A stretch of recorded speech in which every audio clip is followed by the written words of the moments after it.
கர்த்தருடைய பரிசுநாமத்துக்கு ஸ்தோத்திரம். நெறைய கிறிஸ்தவர்கள் பின்மாற்றத்துக்குள்ள போறதுக்கு ஒரு முக்கியமான காரணம் நம்ம கேட்கப்படும் சத்தியங்கள்ங்க. அதிலேயும் முக்கியமா அந்த விசுவாசத்தை குறித்த சத்தியங்கள் நமக்கு நெறைய கொடுக்கப்படுகிறது. என்ன சத்தியம் கொடுக்குறாங்கன்னா, "நீங்க விசுவாசிங்க, நீங்க விசுவாசிங்க, நீங்க கிளைம் பண்ணுங்க, நீங்க கேட்கிறதெல்லாம் கிடைக்கும்." எந்த திருச்சபைக்கு போனாலும் சரி, 99% ஆஃப் திருச்சபையில என்ன பண்றாங்கன்னா, நம்ம விசுவாசத்தை எதற்கு யூஸ் பண்ண சொல்றாங்கன்னா, எனக்கு ஒரு காரியம் கிடைக்கும், எனக்கு ஒரு ஆசை இருக்கு. அந்த ஆசைய நான் விசுவாசிக்கிறேன். ஃபார் எக்ஸாம்பிள் எனக்கு ஒரு கார் வாங்கணும்னு ஆசையா இருக்கு. அந்த கார் நான் வாங்கணும்னு ஆசை வச்சுட்டு, அது நான் விசுவாசம் நெனச்சுட்டு நான் கடவுள்ட்ட கேட்கிறேன். அதுதான் விசுவாசம். அது எனக்கு கிடைச்சதுன்னா எனக்கு ரொம்ப சந்தோஷம். தேவன் நான் கேட்டத எனக்கு குடுத்துட்டாருன்னு சொல்லி என்ன பண்றோம், நம்ம போய் காணிக்கை வைக்கிறோம். தேங்க்ஸ் கிவிங் பிரேயர்லாம் வைக்கிறோம். ஆனா அதுவே நம்ம நம்ம கேட்டது கிடைக்கலன்னா என்ன ஆகுதுன்னா, நம்ம தேவன விட்டு வழி விலகி போறதுக்கு இது நெறைய காரணங்கள் இருக்கு. என்னங்க கடவுளு, நான் எவ்வளோ தடவ கேட்கிறேன். நான் இத தானே கேட்கிறேன். இது கூட கடவுள் குடுக்க மாட்டாரா? இல்ல கடவுள் அப்பான்னு சொல்றாங்க. எங்க அப்பா கேட்டத தரமாட்டாரா? அப்படின்னு சொல்லி நம்ம என்ன பண்றோம், நம்ம கடவுளையே குற்றம் சொல்ல ஆரம்பிச்சுர்றோம். அதுதான் அதுதான் இந்த உபதேசத்துல இருக்கிற பெரிய தவறான காரியம். இல்ல? விசுவாசங்கிறது என்னன்னா, விசுவாசத்தை தொடக்குகிறவரும், முடிக்கிறவரும் இயேசு கிறிஸ்து. அவரு அந்த விசுவாசத்த தொடக்கணுங்க. அதாவது என்னன்னா, நீங்க அழகா ரோமர் 5ல நீங்க வாசிச்சீங்கன்னா, ரோமர் 5:19 அவன் விசுவாசத்திலே பலவீனமாய் இருக்கவில்லை. அவன் ஏறக்குறைய 100 வயதுள்ளவனாய் இருக்கும்போது, தன் சரீரம் செத்துப் போனதையும், சாராளுடைய கர்ப்பம் செத்துப் போனதையும் எண்ணாதிருந்தான். ஆபிரகாம் குறித்து அழகா இங்க சொல்லப்பட்டிருக்கு. அதாவது ஒரு வயசாயிடுச்சு, 100 வயசாயிடுச்சு. சாராளுக்கு 90 வயசாயிடுச்சு. 2 பேருக்குமே இந்த உலகத்தின்படி குழந்தை பிறக்கவே பிறக்காது. சான்ஸே இல்ல. கர்ப்பம் செத்து போச்சு. ஆபிரகாமோட சரீரம் செத்து போச்சு. 2 பேருமே குழந்தைய குடுக்கறக்கு சான்ஸஸே இல்ல. ஆனா ஆபிரகாம் எப்படின்னா, தன் சூழ்நிலையை பார்க்கவே இல்ல. ஏன்னா, அவருக்கு வாக்கு கொடுத்தது கடவுள். அவரு போய் கேட்கல. கடவுளே எனக்கு ஒரு குழந்தைய குடுங்கன்னு அவர் கேட்கவே இல்ல. கடவுள் சொல்றாரு, "நான் உன்ன பேர் சொல்லி அழைச்சிருக்கேன். உன்ன ஆசீர்வதிப்பேன். உன்ன பெருமைப்படுத்துவேன். உனக்கு ஒரு பையன குடுப்பேன். உலகத்துல இருக்கிற எல்லா ஜனமும் உனக்குள்ள ஆசீர்வதிக்கப்பட்டிருக்குன்னு" சொல்லி கடவுள் அவர்களோட உடன்படிக்கை பண்றார்.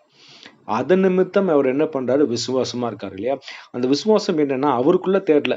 என்னால நான் குழந்தை பெத்துக்க முடியுங்கிற அந்த விசுவாசம் கிடையாது. விசுவாசம் யார் மேல இருக்கு? கடவுள் மேல இருக்கு. ஸோ அதுதான் முக்கியம். அதனால தான் பார்த்தீங்கன்னா, 100 வயசானாலும் ஆபிரகாமுக்கு அந்த குழந்தை பிறக்குது. ஸோ நம்ம என்ன பண்றோம்னா, நமக்கு ஒரு தேவை இருக்குது. அந்த தேவைய கடவுள்ட்ட கேட்டுட்டு, அந்த தேவைய கடவுள் கொடுக்கலன்னா, நம்ம என்ன பண்றோம்? விசுவாசம் இல்ல.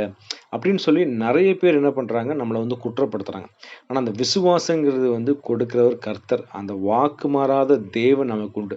அவர்கிட்ட தான் அந்த விசுவாசம் பிறக்குங்க. நம்மள என்ன பண்றாங்க? மடைமாற்றிக் கொண்டிருக்காங்க. தேவனிடத்துல போயிட்டு அவருடைய சித்தத்த செய்யறக்காக நம்ம அவர்கிட்ட வார்த்தைய வாங்காம, நம்ம இந்த உலகத்தின் தேவைய நீங்க கேளுங்க, நீங்க கேளுங்க. உங்க விசுவாசத்தின்படி ஆக கடவுது. அப்படின்னு சொல்றாங்க இல்லையா? உங்களுக்கு கார் வேணும்னா நீங்க கேளுங்க. வேண்டான்னா விட்டுருங்க. உங்களுக்கு நிலம் வேணும்னா கேளுங்க. வேண்டான்னா விட்டுருங்க. நம்மள என்ன பண்ணிட்டுருக்காங்க, அவங்க குற்றப்படுத்திட்டு இருக்காங்க. நீங்க கேட்காதனால தான் கிடைக்கலன்னு சொல்லி நம்மள குற்றப்படுத்துறாங்க. இதுதான் இது ஒரு மாய்மாலமான உபதேசம். நம்ம கடவுள் நம்ம நித்தியமாய் கூட இருக்கறக்கு இந்த உலகத்துல நம்மள தயார்படுத்தி கொண்டிருக்கிறார். அந்த தயார்படுத்தணும்னா நம்ம தேவனுடைய சித்தத்தை அறிந்து கொள்ளவரா இருக்கணும் இல்லையா? ஆபிரகாம பத்தி போட்டிருக்கோம். ஆபிரகாம் இதெல்லாம் அவருக்கெல்லாம் பிடிக்கவே இல்ல. இந்த உலகத்தின் ராஜ்யம் எல்லாம் பிடிக்கவே இல்ல. வசனம் போட்டிருக்கு.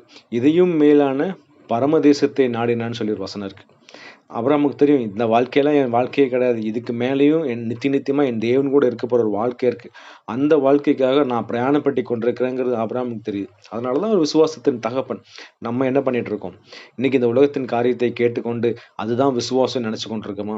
இல்ல தேவன் எனக்கு ஒரு வாக்குத்தத்தம் குடுப்பாரு. அந்த வாக்குத்தத்தத்த நான் கிளைம் பண்ண போறேன். அப்படின்னு சொல்லி நம்ம விசுவாசத்துல இருக்கோமா? இன்னைக்கு நம்ம ஆராய்ந்து பார்ப்போம். இல்ல நெறைய நம்ம போதனைகள் கேட்கிறோம். நம்ம ரொம்ப கேர்ஃபுல்லா இருக்கணும். நம்ம வேதத்த தியானிக்கலன்னு வச்சுக்கங்களேன், கண்டிப்பா நம்மள என்ன பண்ணிருவாங்க, அழகா மடைமாற்றிட்டு போயிருவாங்க. இல்லையா? அந்த வசனத்த நான் திருப்பி வாசிக்கிறேன். இந்த ரோமர் 4:20 பார்த்தீங்கன்னா, தேவனுடைய வாக்குத்தத்தை குறித்து அவன் அவிசுவாசமாய் சந்தேகப்படாமல், தேவன் வாக்குத்தத்தம் பண்ணினதை நிறைவேற்ற வல்லவராய் இருக்கிறார் என்று முழு நிச்சயமாய் நம்பி, தேவனை மகிமைப்படுத்தி விசுவாசத்தில் வல்லவனானான். அவருடைய விசுவாசம் யார் மேல இருக்கு? கடவுள் மேல இருக்கு. அவர் குடுத்த வாக்குத்தத்தத்தை அவர் முடிப்பாருங்கிற அந்த விசுவாசத்தினால அவர் வல்லவனானார். அதனால இன்னைக்கு நம்ம கடவுள்ட்ட வார்த்தையை கேட்போம். எனக்கு என்ன ஒரு வார்த்தை குடுக்குறீங்க? என் வாழ்க்கைக்கு என்ன வார்த்தை குடுக்குறீங்க? என்னுடைய திருமணத்துக்கு ஒரு வார்த்தை கொடுங்க. என் குடும்பத்துக்கு ஒரு வார்த்தை கொடுங்க. அந்த வார்த்தைய நான் கிளைம் பண்ணுவேன். அத நான் பெற்றுக்கொண்டு உமக்கு பிரியமாய், உமக்காக நான் ஓடுவேன்னு சொல்லி அந்த விசுவாச வாழ்க்கையில நம்ம ஓடும்போது தான், நம்ம தேவன மகிமைப்படுத்த முடியும். அதுதான் அங்க ஆபிரகாம் பண்ணாரு. அத கிளைம் பண்ணி என்ன பண்ணாரு? அவர் தேவன மகிமைப்படுத்துறாரு. இன்னைக்கு நம்மளையே மகிமைப்படுத்தாம, நம்ம தேவன மகிமைப்படுத்துவோம். அவரிடத்திலிருந்து நம்ம வார்த்தையை பெற்றுக்கொள்வோம். கர்த்தர் நாம ஆசீர்வதிப்பாராக. ஆமென்.